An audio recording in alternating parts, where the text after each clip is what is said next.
नमस्ते आचार्य जी। नमस्ते जी। मेरे मन में एक बहुत दिनों से प्रश्न आ रहा था जी तो पूछिए। मैं चाहती हूँ आपसे पूछ हाँ जी, सकती हूँ। हाँ जी पूछिए। हमारे भारत भूमि पर अनेकों विद्वानों ने, अनेकों महापुरुषों ने जन्म लिया जी और इसी श्रृंखला में 19वीं सदी में समाज सुधारक महान व्यक्ति स्वामी दयानंद सरस्वती हुए हैं। जी उन्होंने अपने जीवन में अनेकों कार्य किया है और अनेकों किताबें लिखा उन्होंने। उन किताबों में एक सत्यार्थ प्रकाश किताब है जो अत्यधिक लोकप्रिय है। जी उन किताबों में क्या है, उन किताब के बारे में जानना चाहती हूँ, जानने की इच्छुक हूँ, आप हमें बोधित कराएं। जी स्वामी दयानंद सरस्वती जी का सत्यार्थ प्रकाश जो ग्रंथ है, ये कालजयी रचना के रूप से जाना जाता है। जब स्वामी दयानंद सरस्वती जी ने गुरु विरजानंद जी से शिक्षा ग्रहण की और फिर अपने कार्य क्षेत्र में जब उतरे तो जगह जगह में जाकर के उन्होंने प्रचार प्रसार करना प्रारंभ किया, वैदिक मंतव्यों को लोगों के सामने रखना प्रारंभ किया। तो इसी श्रृंखला में एक बार राजा जयकृष्ण दास जी हुए तो उन्होंने स्वामी जी को प्रेरणा दी कि स्वामी जी महाराज, आप जगह जगह पर जाकर के आप उपदेश करते हैं, लोगों को बताते हैं, लेकिन अभी तो आप उपदेश कर रहे हैं, लेकिन आपके बाद पे आपके उपदेशों का लाभ हमें कैसे मिलेगा? और आप यहाँ पर उपदेश कर रहे हैं तो अन्य जगह के लोग तो आपको नहीं सुन सकते हैं और ना ही आप सब जगह पर पहुंच ही सकते हैं। तो उन्होंने निवेदन किया स्वामी जी से कि स्वामी जी, आप आपके जो उपदेश हैं उनको आप लेखबद्ध कर लीजिए और पुस्तक के रूप में प्रकाशित हो जाएंगे, तो फिर भविष्य में भी आगे आने वाली पीढ़ियों को भी ये उपदेश काम में आते रहेंगे। स्वामी जी को ये प्रस्ताव बहुत अच्छा लगा और स्वामी जी ने तत्काल प्रभाव से उस पर कार्य करना प्रारंभ किया और बताते हैं कि मात्र 2 से 2.5 महीने के अंदर, बताइए कितना छोटा सा कालखंड है, 2.5-3 महीने, और उस कालखंड में ही उन्होंने 500 पृष्ठ से भी ज़्यादा पृष्ठों का स्वामी जी ने सत्यार्थ प्रकाश लिख दिया। और ये जो ग्रंथ है सत्यार्थ प्रकाश, स्वामी जी ने अपने जीवन काल में बताया जाता है कि लगभग 3000 के आसपास स्वामी जी ने ग्रंथों का अध्ययन किया। 3000 ग्रंथ? 3000 ग्रंथ। तो इतने अधिक ग्रंथों का अध्ययन करके और फिर उन्होंने, स्वामी जी ने एक निचोड़ के रूप में ग्रंथ लिखा, तो निश्चित रूप से बहुत महत्वपूर्ण ग्रंथ तो होना ही था। और लोग उसके बारे में कहते भी हैं कि हम जितनी बार इस ग्रंथ को पढ़ते हैं उतनी बार हमें कुछ ना कुछ नया सीखने को मिलता है। और स्वामी जी महाराज ने इस ग्रंथ को लिखा तो हिंदी भाषा में इस ग्रंथ को लिखा और स्वामी जी ने एक बेंचमार्क स्थापित किया हिंदी भाषा के लिए। और जो हिंदी साहित्यकार हुए हैं, आप तो परिचित हैं, सूर्यकांत त्रिपाठी निराला है, जयशंकर प्रसाद हैं, महादेवी वर्मा हैं, जिन्होंने स्वामी जी का जो साहित्य है, हिंदी साहित्य है, उससे प्रेरणा लेकर के उन्होंने एक हिंदी के क्षेत्र में बहुत बड़ा क्रांतिकारी कदम स्वामी जी ने उठाया और सैद्धांतिक रूप से भी लोगों को बहुत कुछ उससे सीखने को मिला। और आप देखेंगे तो ये जो ग्रंथ है सत्यार्थ प्रकाश, बीच बीच में इसमें संस्कृत भी आपको देखने को मिलेगी और संस्कृत भाषा में भी पूर्ण रूप से ये ग्रंथ बनाया हुआ है। और भी कई सारी भाषाओं में ये ग्रंथ है, गुजराती है, तमिल, तेलुगु, कन्नड़, पंजाबी, इन भाषाओं में ये ग्रंथ है। अंग्रेजी भाषा में है, French, Urdu, Nepali, Thai, German, ऐसी कई सारी भाषाओं में ये ग्रंथ, ये अनुवाद इसका कई भाषाओं में लिखी गई है। हाँ, लगभग 23 भाषाओं में इस ग्रंथ का अनुवाद हो चुका है। अच्छा। और मेरे पास में भी पीडीएफ उसकी उपलब्ध है, 22 भाषाओं की पीडीएफ तो मेरे पास में उपलब्ध है। 1875 में स्वामी दयानंद जी ने सत्यार्थ प्रकाश को लिखा, तो 140 वर्षों के अंतराल में लाखों लाखों लोग इस ग्रंथ से प्रभावित हुए, उनके जीवन बदले, बहुत विशेष परिवर्तन आया है।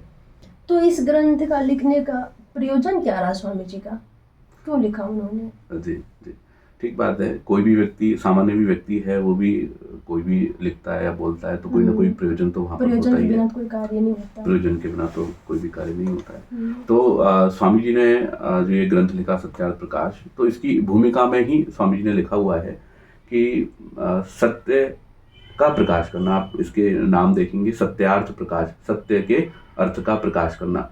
तो जो बात सत्य है उसको सत्य के रूप में प्रस्तुत करना और जो बात गलत है उसको गलत के रूप में प्रस्तुत करना। और पूरी आप किताब को पढ़ करके देखिए तो स्वामी जी के हर लिखे हुए हर पृष्ठ में आपको उनके इस उद्देश्य की झलक आपको देखने को मिलेगी। ये तो लगभग स्वामी जी 150 साल पहले की ये बात है।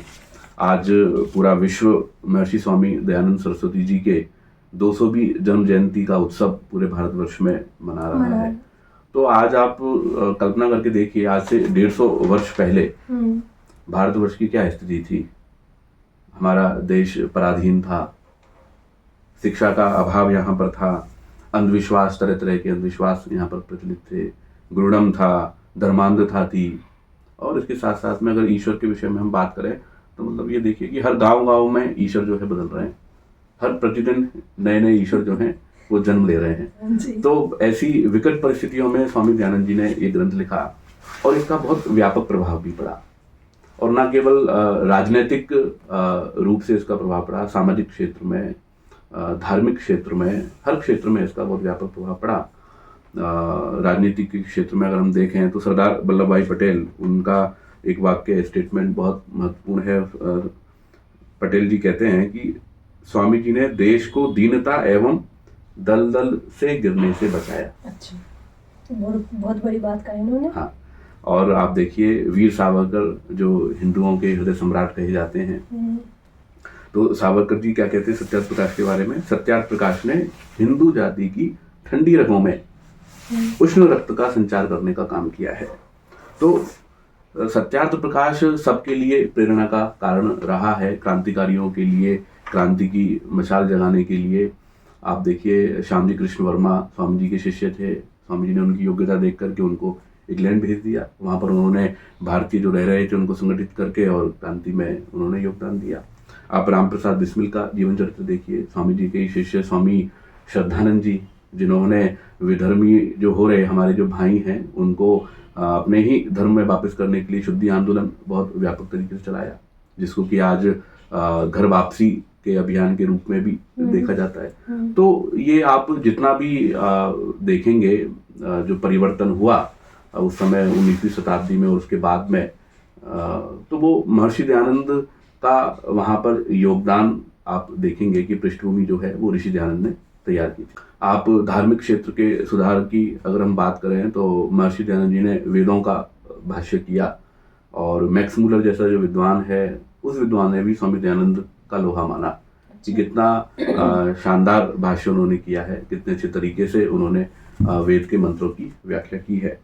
तो आप स्वराज्य को लेकर के अगर हम बात करें तो स्वराज्य मेरा जन्मसिद्ध अधिकार है, ये जो बात आती है, तो ये जो स्वराज्य शब्द को जो देने वाले हैं वो महर्षि दयानंद सरस्वती जी हैं।